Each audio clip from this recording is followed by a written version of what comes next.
I'm Vanessa, 34, and despite 7 years of marriage to Gregory, I've always felt like an outsider in his family. Last summer at their annual BBQ, I hoped things would finally be different.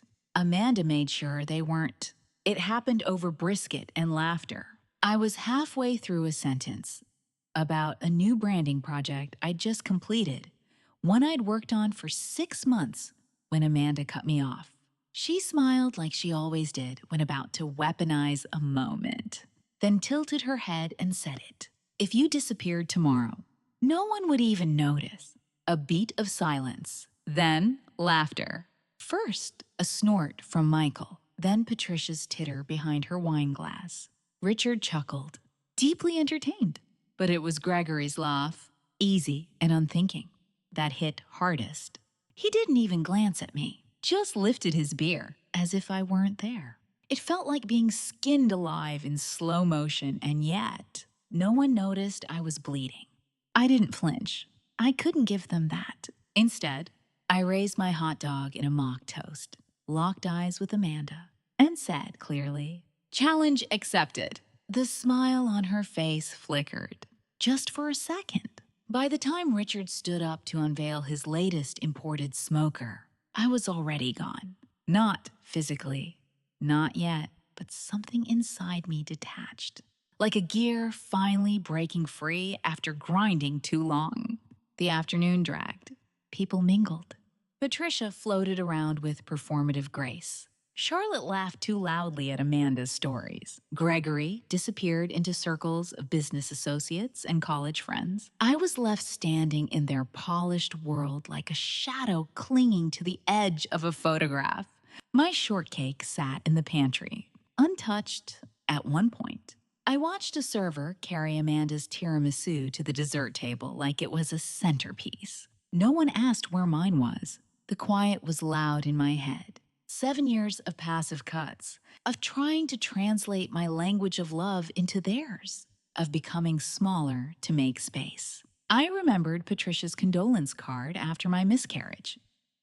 Perhaps it's for the best until you're more settled, and Amanda's suggestion that stress from my little business had contributed.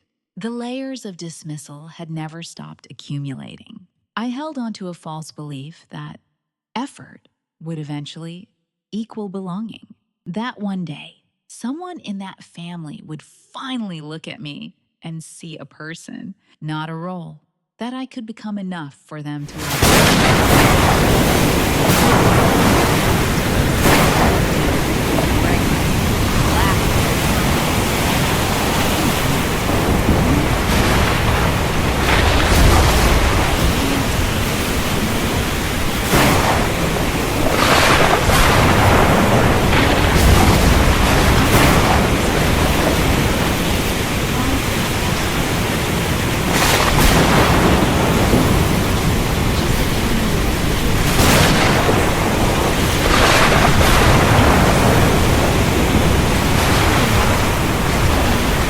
from the wrong side of the glass. As the sun dipped behind the hedges and the guests began to trickle out, I stood under the string lights and realized something terrifying and beautiful. I had no idea who I was outside of their story, but I was about to find out. The drive home from the BBQ was steeped in silence. Gregory scrolled through his phone, absorbed in final details for his Tokyo trip. I watched the passing houses, their windows glowing with other people's lives. Lives where conversations might include apologies, or, at the very least, the decency of noticing when someone's been humiliated. He looked up once, probably sensing my stillness. "Everything okay? You've been off since lunch." I waited. I wanted to give him the benefit of the doubt. One last time. Amanda's joke about me disappearing. "Did you think that was funny?" Gregory exhaled, annoyed. "Vanessa, not this again. It was a joke. You know how Amanda is at these things." You laughed. It was a joke. He didn't look at me, just opened the garage with his remote and pulled in, like the conversation, like I didn't require any further consideration. Later that night, as he slept next to me with the rhythm of someone unbothered, I lay awake staring at the ceiling. Every detail of that day replayed like a silent film scored with shame. I had spent years trying to become someone they'd want to claim. I changed my clothes, my accent, my posture at the table. I absorbed their corrections with grace. I deferred, deferred, deferred. And for what? Gregory had stopped asking about my clients 2 years ago. Patricia always introduced me as Gregory's wife, never as a designer. Amanda once joked at Thanksgiving that I should host Christmas, since I obviously had the time. Even Richard, who used to debate branding ideas with me early on, now avoided eye contact unless we were discussing something that benefited the firm. There was never a blowout. No single betrayal I could point to, just a slow corrosion, a hollowing out. A woman erased in increments, and I let them. I slipped out of bed around 2, silhouette up, padded into my office, and opened my laptop. My hands shook, not with anger, but adrenaline, not rage, but readiness. I began searching. Apartments in Seattle, bank logins, studio sublets, one-way rental car options. It wasn't a flurry of activity. It was methodical, clinical, even like I was triaging my own life. When the sky began to pale and the birds started their tentative chorus, I had a rough plan. I didn't know exactly where I was going, but I knew it had to be away from here, from him, from them. The decision wasn't about revenge. Not yet. It was about excavation, about finally digging out whatever remained of the self I'd buried under compromise. Gregory left just after 7, whistling softly as he slung his golf clubs over his shoulder. He kissed my cheek absently and mumbled something about dinner with Richard that night. The door closed behind him with a softness that mocked the loudness of my choice.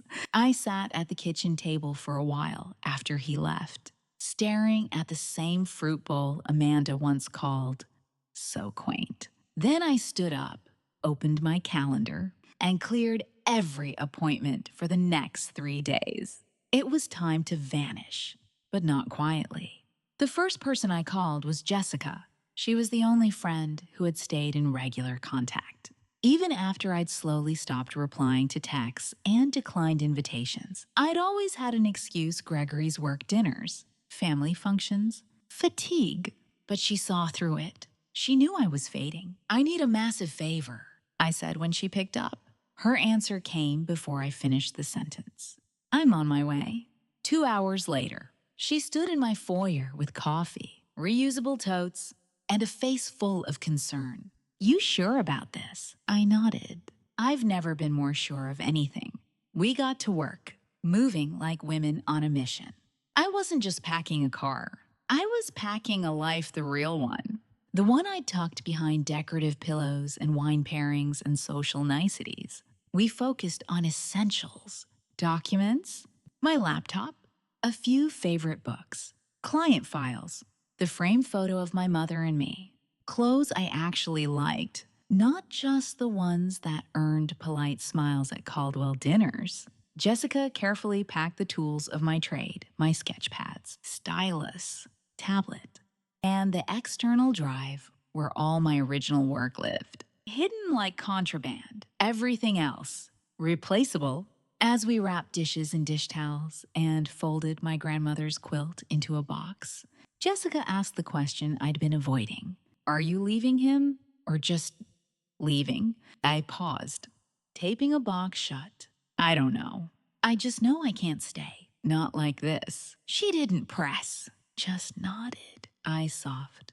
"That's enough of a reason." When we stopped for lunch, I pulled up our joint bank account and stared at the numbers. It would have been easy satisfying, even to take more than my share. But I didn't. I transferred exactly half into my personal account. Then I paid my portion of the upcoming mortgage, utilities, even the cleaning service. It wasn't about being fair to Gregory. It was about being clean. I wanted no strings attached. No arguments to throw in my face later. This wasn't a tantrum, it was a severance. By mid-afternoon, the guest room was empty. My home office was a ghost of itself. The walls looked naked without my prints and corkboard. The space felt oddly bigger, the way it does after a tree is cut down more light, but also more silence. Before Jessica left, she hugged me hard. Call me the second you land. I promised I would. Then I watched her car pull away with the last of my boxes in the trunk. Alone again. I took my time writing the letter. I didn't go for drama. I didn't recount 7 years of slights or tally emotional debts. I kept it simple. I need space. I've taken only what is mine. Please don't contact me. I'll reach out when I'm ready. I folded it neatly, placed it on the kitchen island, and added one final detail, a copy of Amanda's quote, typed in 12-point Times New Roman, with the time and date. A small receipt for a transaction he would never understand. Before walking out, I removed my wedding ring. The skin beneath it looked pale, like it hadn't seen air in years. I placed it beside the letter. I thought of our wedding vows. His voice had cracked when he said, "Mine was the only opinion that mattered."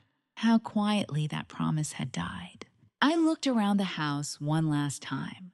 The curated art, the open concept, everything. The granite counters he'd insisted on. And then I walked out the door. No slamming, no fanfare, just silence. As I backed out of the driveway, I felt something break loose inside me. Something that had been clenched so tightly for so long. I didn't cry. I smiled. The highway stretched before me like a wound unspooling. I drove for hours without music, without podcasts. Just the sound of tires and the weight of everything I wasn't taking with me. I didn't call Olivia until I was halfway to Seattle. She answered on the first ring. "Vanessa, I'm coming to you." There was no hesitation, just breath, then, "Good. We'll make space." She didn't ask why. She didn't need to. Olivia had been the only one who held me when I miscarried, who saw the hollowing in my eyes before I could name it. She didn't send flowers or advice. She brought soup and silence and stayed until I remembered how to eat again. I drove straight through until my eyes blurred. When I finally pulled into the parking lot of a modest roadside hotel, the night air hit me like absolution. I paid in cash using a backup credit card. Gregory didn't know existed the one I'd quietly kept active over the years, like a trapdoor beneath the life I didn't realize I'd want to escape. The room was simple, beige walls, thin sheets, a bedside lamp that flickered slightly when turned on. But it was mine. No one had ever corrected me in this room. No one had ever laughed at me here. I placed my mother's photo on the nightstand. Her smile looked different outside that suburban house. Brighter somehow. Or maybe that was just me. I slept harder than I had in months. Maybe years. In the morning, I turned my phone on briefly. Predictably, Gregory had left 5 messages. Confusion first, then annoyance, then anger masked as concern. "Where are you? You're being incredibly unfair. At least let me know you're safe." I didn't answer. I wasn't ready to be dragged back into his world of rationalizations and quiet suffocation. Instead, I packed the car again and crossed the final stretch into Seattle. Rain began about 20 minutes out, soft and insistent, like the sky was weeping for me, or maybe with me. Olivia was waiting outside her apartment, umbrella in one hand, takeout in the other. She didn't say anything at first, just hugged me. Held on. It undid me more than any words could have. We carried my things up to her place, a 3rd-floor walk-up with old wood floors and windows that stuck when opened. It smelled like incense and lentils and something green growing in the corner. Home. Over dinner. I told her everything, not just the BBQ, but the years before it. The slow fading. The daily negotiations with myself, tone it down, dress it up, let it go. Olivia listened. Her face didn't change, but her hands did. Clenched, then unclenched. She'd always been the quieter of us, but never passive. When I finally finished, she said one thing: "You're not crazy. You were just outnumbered." I cried then, not because I was sad, but because I believed her. Later that night, as I unpacked the life I had salvaged, I realized what a narrow escape I'd made, how close I'd come to disappearing into that family entirely, to becoming a version of myself that didn't even miss being seen. Now, I wasn't sure what came next, but for the first time in years, that uncertainty felt like freedom instead of failure. I signed the lease on a month-to-month studio apartment the following week. A tiny walk-up with creaky floors and a view of a crumbling brick wall.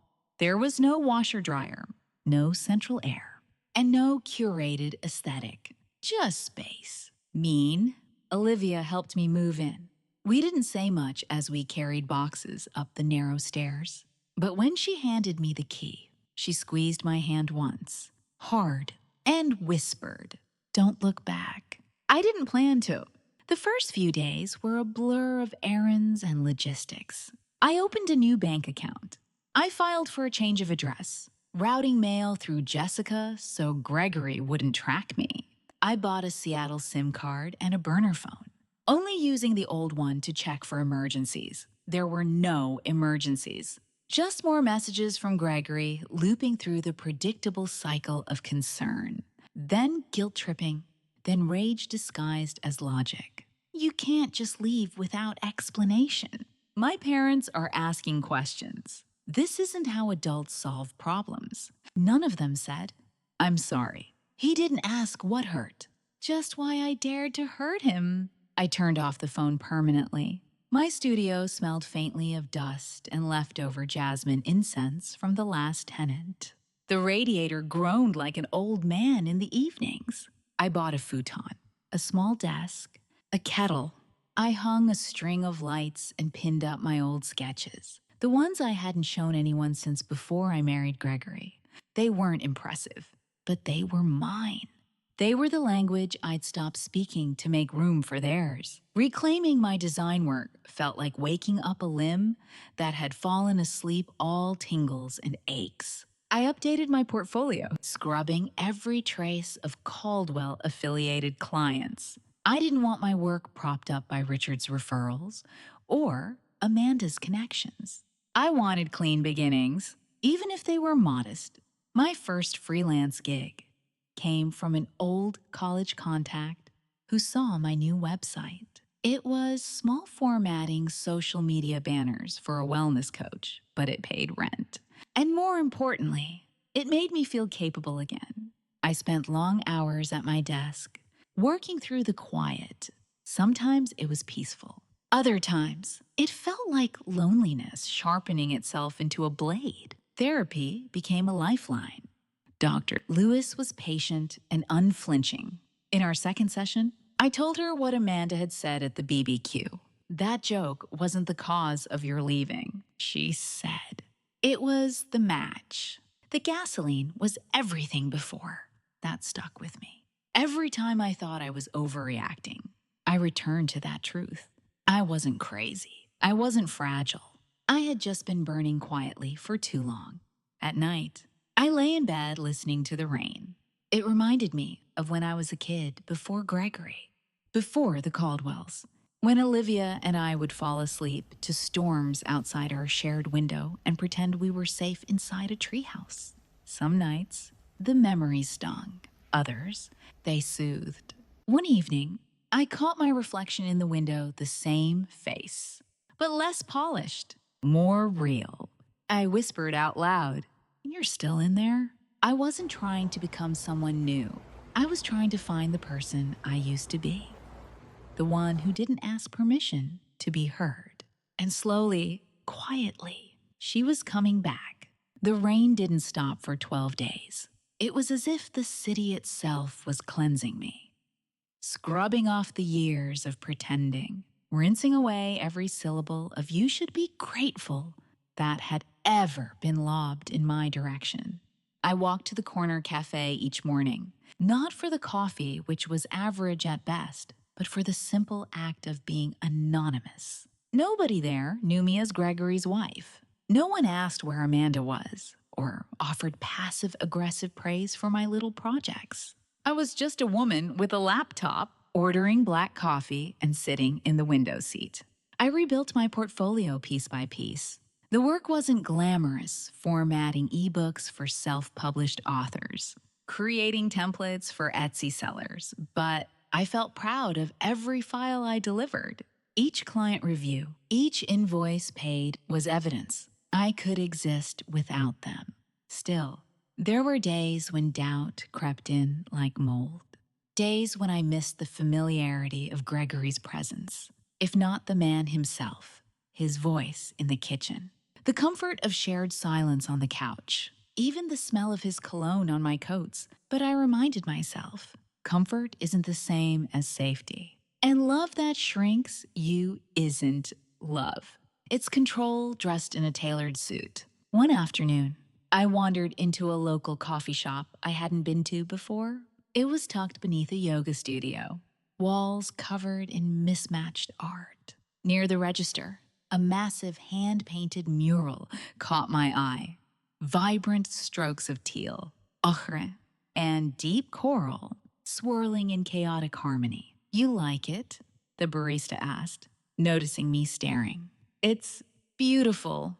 The owner commissioned it from a local artist. "She's looking for someone to redesign the menu boards." "You a designer?" I paused. It had been a long time since I said it without qualifiers. "Yes," I replied. "I am." An hour later, I was sitting across from Eleanor Marshall, the owner, 50-something, silver-streaked hair, and a bluntness I immediately respected. She didn't ask for my resume. She waved away my polished client pitch. "Show me what you make when no one's paying you," she said. I hesitated. Then I opened the folder on my tablet.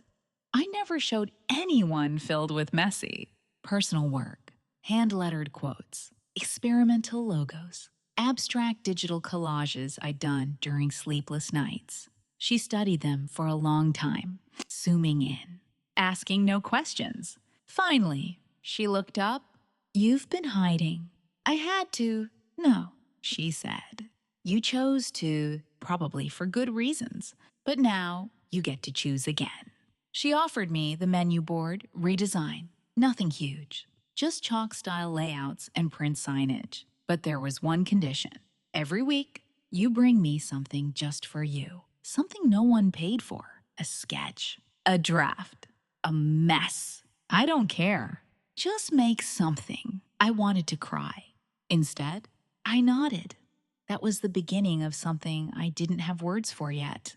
Eleanor wasn't just a client. She became a kind of mirror. One that didn't distort, didn't demand, didn't condescend.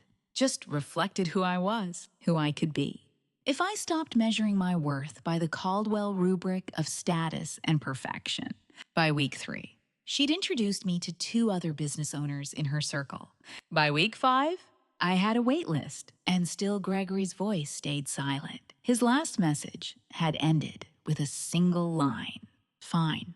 Take your space. We'll talk when I get back from Tokyo." He never did reach out again. I thought I'd feel abandoned. Instead, I felt untouched, untethered. He'd let go because I was no longer convenient, no longer feeding the version of him he liked to see reflected in me. Let him. I was no longer shaping myself to fit someone else's outline. I was drawing my own. There was no single moment where I felt healed. Healing arrived in fragments, in the form of wet paint beneath my fingernails, in the quiet rhythm of clicking through layers in a design file at midnight, in the sound of my own voice saying no to a low-paying client without apology. It wasn't glamorous. It was gritty, often lonely, and rooted in small, defiant acts of self-respect. I kept Eleanor's assignment, one personal piece each week. Sometimes they were barely more than scribbles or a half-finished color study. But each one peeled something away, a layer of shame, of doubt, of mimicry I'd worn too long to please people who never really looked. Dr. Lewis, my therapist, called it creative reclamation. I called it breathing. As my confidence grew, so did my business. Eleanor introduced me to a boutique wine shop, which led to a gig with a florist who needed a new logo. Word of mouth bloomed, organically, like something wild rather than manicured. Still, some days were heavy. Like the afternoon I stumbled on Amanda's Instagram. I hadn't truly looked in months, but a client tagged her in a campaign post, and my thumb moved before I could stop it. There she was, holding court at a family dinner, mid-toast, Patricia beside her, beaming, Gregory on the other end of the table, his smile perfectly symmetrical. No caption, just the geotag, home. No mention of me, not even in the comments. Amanda's cruel prophecy had come true, hadn't it? If you disappeared tomorrow, I closed the app and stared at my blank screen, waiting for the sting. But none came. Just a dull ache, the kind you get when you press a bruise that's already started to heal. They had gone on without me, effortlessly, as if I were never there. The truth was, I hadn't been. Not fully. I'd existed in their orbit, not their gravity. I was decoration, not foundation. And maybe that was the most freeing realization of all. I wasn't the ghost. They had passed through my life without ever really seeing me, just brushing up against my edges, rearranging me to suit their architecture, calling it love. Back in therapy, I told Dr. Lewis about the moment. She smiled gently. Sometimes clarity arrives not as a thunderclap, but as silence where you expected noise. That night, I sketched for hours, not for work, not for Eleanor, just for me. A woman standing in a thunderstorm, arms outstretched, eyes closed, face turned to the sky. She wasn't shielding herself. She wasn't smiling, but she was steady. That was how I felt. I wasn't chasing closure anymore. I wasn't trying to prove anything. I had survived the silence. I had survived the invisibility. And now, I was the one writing the story, not Amanda, not Gregory. Not anyone who had laughed while I sank beneath the table in plain sight. I took that sketch to Eleanor the next day. She studied it for a long time. She's not afraid of the storm, she said finally. She knows it's cleansing her. I nodded. She's not disappearing anymore. She's arriving. The email arrived on a Tuesday afternoon. Subject line, seeking designer for national campaign. At first, I nearly deleted it. I was working late, tired, and filtering through a dozen spammy inquiries. But the sender, Westwood Creative, caught my eye. I clicked, not expecting much. The message was brief, professional, and direct. Your work for Rainier Artisan Foods caught our attention. We're developing a national rebrand for Sheffield Consumer Brands. We believe your aesthetic would align well with the direction. Initial meeting next week if interested. I reread the name, Sheffield Consumer Brands. Something tugged at the back of my mind. I Googled it. My stomach dropped. Subsidiary of Caldwell Marketing Group. Richard's Empire. I stared at the screen, heart thudding. For a moment, it felt like the walls of my small studio were closing in. Was this coincidence? A trap? An olive branch? My first instinct was to walk away, cut it off clean, stay untouched. But then I remembered Amanda's voice at that table, Gregory's laughter, the silence that followed. I opened my window to let in the rain-cooled air and called Eleanor. Do you think this is bait? I asked after explaining everything. Eleanor didn't miss a beat. Maybe, maybe not. The real question is...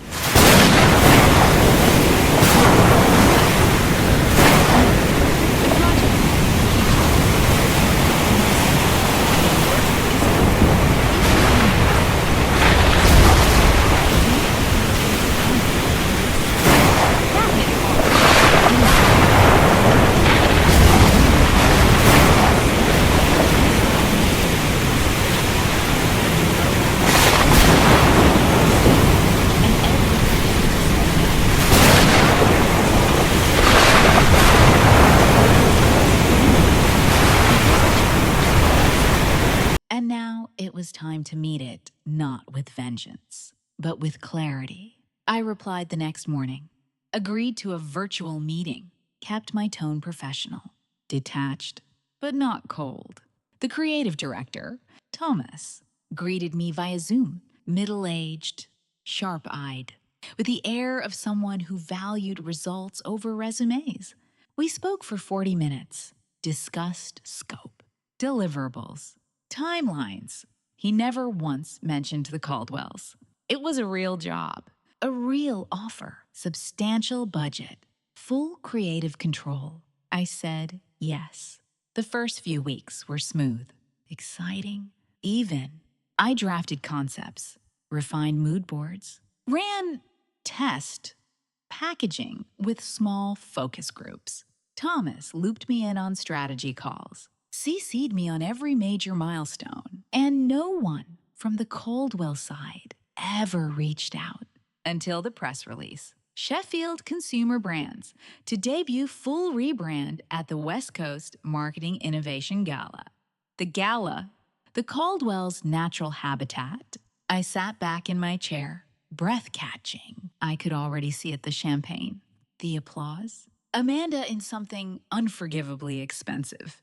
Patricia floating through the crowd like frost on heels. Would they know I was behind the designs? Would it matter? I brought it up with Dr. Lewis. That week, you can decline to attend, she said. Or attend and avoid. Or attend and confront. Confront, I repeated. On your terms, she clarified. Not out of spite. Not to prove something.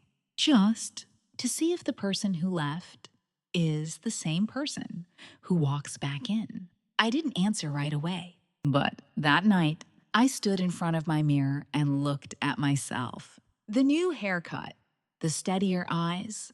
I wasn't angry anymore. I was solid. And maybe that was the point. This wasn't about making them see me. It was about finally seeing myself. So I RSVP'd yes. Then I booked a stylist and put a deposit down on a deep emerald jumpsuit that made me feel like power in motion. Let them be there. Let them see me. I wasn't walking back into their world. They were walking into mine. The gala was held at a restored Art Deco theater, downtown gold fixtures, velvet curtains, all intentional grandeur. As I stepped from the rideshare, rain softened the edges of the marquee lights. I paused under the awning and breathed in. One last inhale of uncertainty, then exhaled everything else. Inside, the air buzzed with curated excitement. Designers, brand execs, influencers. The room pulsed with strategy, dressed as celebration. I moved through the lobby like a current, unbothered, observing. I wasn't trying to be seen. That part was already handled.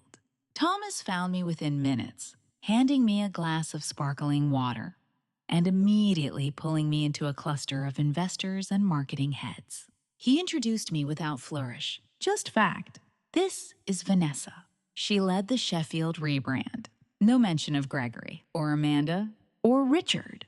No tether. Their nods came fast and assured. One complimented the balance of boldness and restraint in the packaging. Another asked about my thoughts on color psychology in organic food markets. They weren't humoring me. They were listening. 40 minutes passed before I felt the shift. A voice, that particular laugh, booming and practiced. Richard. I didn't turn, just noted the location, near the bar, surrounded, as always. Then Gregory's silhouette tall, thinner than I remembered, suit just slightly off at the shoulders. He looked around the room with that familiar, practiced casualness that always preceded performance. Our eyes met. He froze. I didn't smile, didn't look away, just met his gaze, then turned calmly back to the conversation I was in. Let him sit in it. The first contact came 5 minutes later. Richard, walking toward me with the same expression I'd seen 100 times. Across long dining tables, curious, slightly disarmed, trying to assess the script. Vanessa. he said. I nodded. Richard, I didn't realize you were behind this. I am, I said simply. Westwood brought me in during the early stages. He looked me over, not leering, just registering the jumpsuit, the stance, the fact that I wasn't playing his game anymore. Well, he said, voice faltering just slightly. You've certainly found your voice. Not found, I corrected. Reclaimed. He opened his mouth, likely to pivot to pleasantries, but I excused myself with a polite nod. Not rude. Just done. The presentation came next. Lights dimmed. A short video played highlighting the new Sheffield look. User response. Market testing. Then Thomas took the stage and called me up. I stood behind the podium with steady hands. I spoke clearly about design philosophy, the consumer's emotional journey, the power of color, texture, typography. Nothing about my past, everything about my work. They applauded, sincerely. Some even stood. In the front row, Amanda stared at me with a mixture of calculation and something almost like disbelief. Gregory didn't clap at first, just watched, then finally brought his hands together slowly, gaze never leaving me. Afterward, people swarmed shaking hands, exchanging cards, floating ideas for collaborations. And then, Gregory. He waited until the crowd thinned, then approached with cautious steps. You look strong, he said. I didn't know you'd be here. You didn't think I'd stay gone. Did you? That landed. He didn't argue, just nodded, eyes softer now. Can we talk? Just coffee. Maybe tomorrow. I weighed the request, not out of fear, but clarity. I no longer needed him to understand, but maybe, just maybe, I wanted him to see what he hadn't been willing to back then. Half an hour, I said. He exhaled like he'd been holding his breath for a year. Thank you. Patricia approached then, all practiced warmth and social survival instinct. Vanessa, darling, what a surprise. It shouldn't be, I said. My name's in the program. She faltered, then recovered with a brittle smile. Well, you've certainly made quite the impression. I did the work, I replied. The results speak for themselves. She nodded, lips thinning. The salmon tonight is quite good. I'm sure it is. I turned away before she could pivot into nostalgia or passive kindness. This wasn't a reunion. It was recognition, and I had no more need to be recognized by people who once voted me invisible. The next morning, the hotel coffee shop was nearly empty when Gregory arrived. He was exactly on time, something he'd rarely managed during our marriage. I watched him spot me, hesitate, then straighten his spine before walking over. I'd chosen a booth near the window. Seattle's gray sky stretched past us like an unrolled canvas. I liked the quiet. It reminded me I didn't need his noise anymore. Thanks for agreeing to this, he said, sliding into the seat across from me. I nodded. 15 minutes. A faint smile crossed his lips, the same one that used to diffuse tension. It didn't work on me anymore. I watched your whole presentation, he said, wrapping both hands around his coffee. You were brilliant. I offered no reaction. I wanted to see what he did without praise to chase. I've been thinking about that day, he continued. The barbecue, Amanda's joke, the look on her face when everyone laughed, including me. He paused, eyes in the rim of his cup. I was such a coward. I waited. I told myself I wasn't laughing at you, but I was, because it was easier than defending you. Easier than admitting how much I'd let you shrink inside that family. He finally met my eyes. I miss you. I didn't flinch, didn't soften. What do you miss? Me or who I became for you? He blinked. The truth was in the silence. I don't know, he admitted. But since you left, everything's looked different. The house feels empty. The dinners feel staged. Amanda's still Amanda. And I see it now. All of it. The way we bent you to fit, and the way I let them. I believed him, or at least, I believed he meant it. But that wasn't enough. You never once told Amanda to stop, I said. You let her talk over me, laugh at me, rewrite the rules while I stayed busy erasing myself. I didn't know how to protect you from them. You weren't supposed to protect me. I said, you were supposed to stand next to me. His eyes filled. But he didn't cry. Gregory never cried. He just looked like a man trying to hold on to a rope that was already cut. I'm sorry, he said. I truly am. I nodded once, acknowledging the weight of it. Thank you. A silence settled. This one was different. Not heavy, not sharp, just final. I'm not angry, I said. Not anymore. But I'm not coming back. He nodded. It was the smallest movement, but it meant he understood. He looked down at the table, then pulled something from his jacket pocket. My old ring. Not the upgraded Caldwell diamond, but the first one, the one he gave me when we were just two kids, in love, before his family turned my life into a performance. I kept it, he said quietly, in case. I placed my hand gently over his, pushed the ring back toward him. You keep it. As a reminder, not of me, of what it cost. He swallowed hard, nodded again, and then he did what I never thought he would. He stood up and walked away. No pleading, no bargaining, just left. I sat in that booth long after he disappeared through the revolving doors, and I felt something unexpected. Peace. Not victory, not revenge, just equilibrium, like I'd finally come home to myself. That evening, I returned to my apartment and lit a candle. I pulled out the first sketch I'd drawn after leaving the one of the woman standing in the storm. I framed it and hung it above my desk.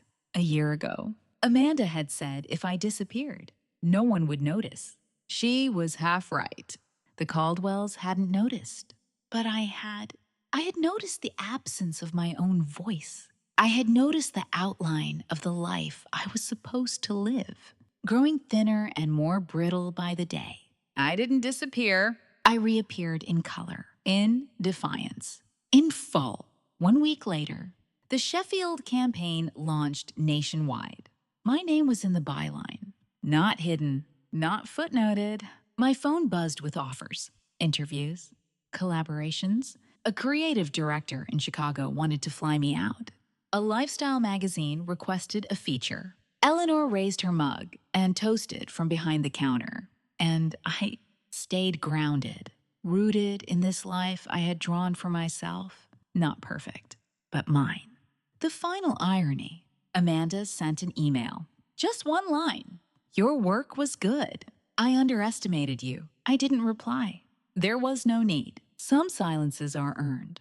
Some disappearances are clarifying. Some challenges, when accepted, don't burn bridges, they light the way forward. The road ahead is long, uncertain, unfolding in new directions. But now, I walk it, knowing this. I do not need to be invited to exist. I am already here. If you disappeared tomorrow, no one would even notice. Challenge accepted.